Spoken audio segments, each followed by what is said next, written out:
Shout out to Kevin Smith for sending me this story, and this is coming out of New York.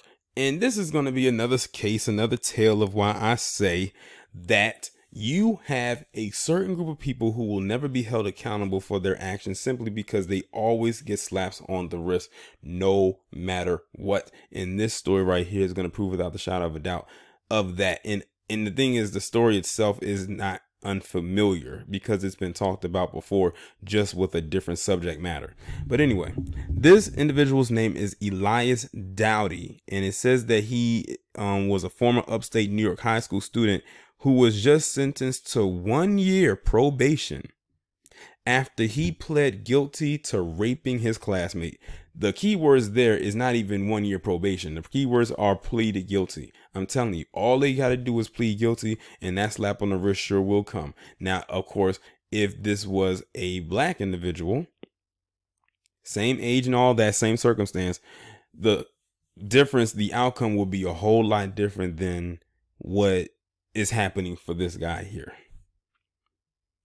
A former upstate New York high school student who confessed to raping a classmate will serve an interim probation of 1 year, a judge ruled Wednesday. Where's that judge from that other place? The one that I said that needs to travel. They need her there because apparently this judge don't know what the hell they're talking about. Now, they said that this kid, well, I don't want to call him a kid.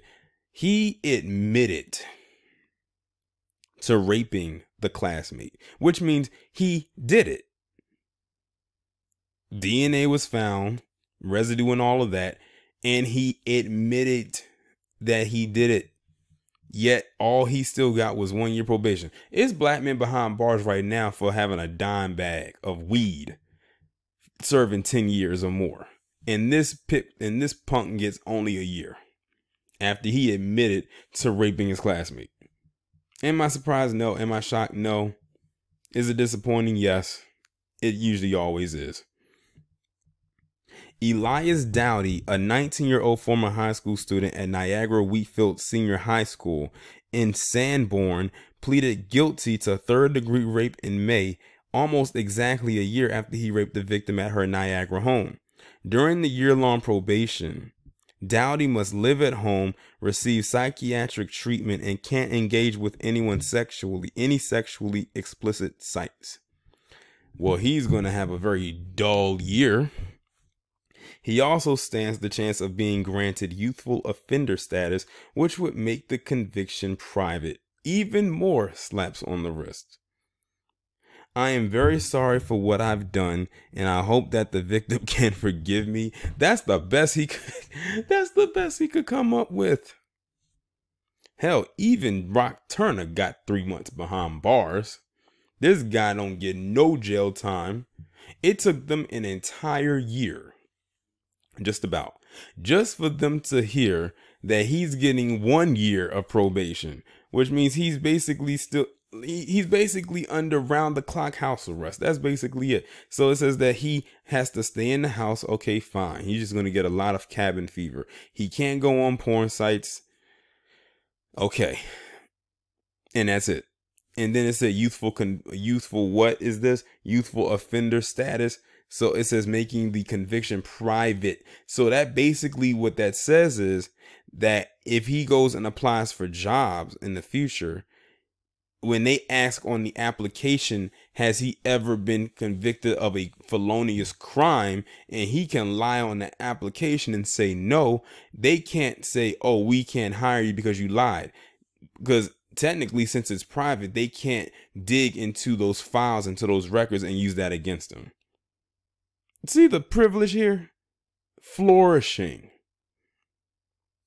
The victim's mother, however, said he has no remorse for what he's done. And she's right. He doesn't.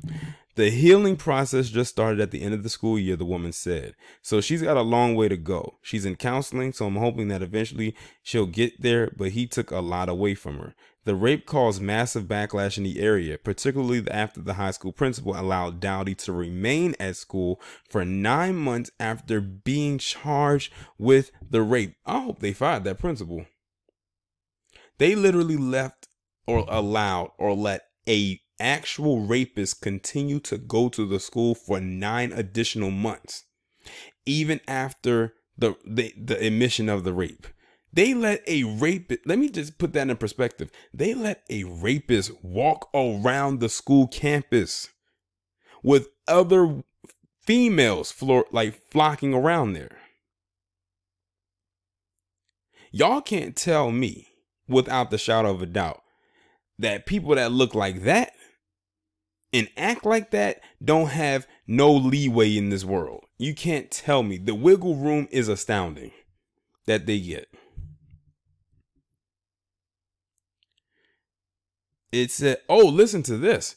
It says Dowdy was also allowed to continue playing for the Niagara Wheatfield lacrosse team.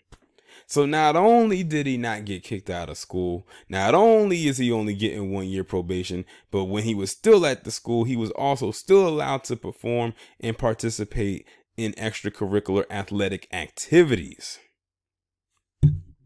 Dowdy was eventually removed from school in late May, the same day that about 100 students staged a walkout. But the thing is, it says late May. By that time, school was already about to be out. The principal, Michael Mann, was placed on administrative leave in early June after parents called for his resignation during a school board meeting.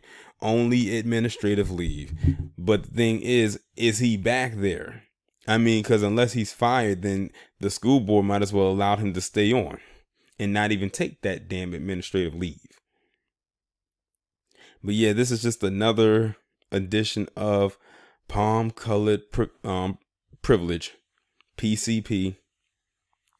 Yet again, strikes again. I swear it's damn near undefeated like the internet. It has had some of its shaky and rocky moments, but it's had more W's than L's. Y'all let me know what y'all think about this down in the comments, and I'll talk to you in the next one.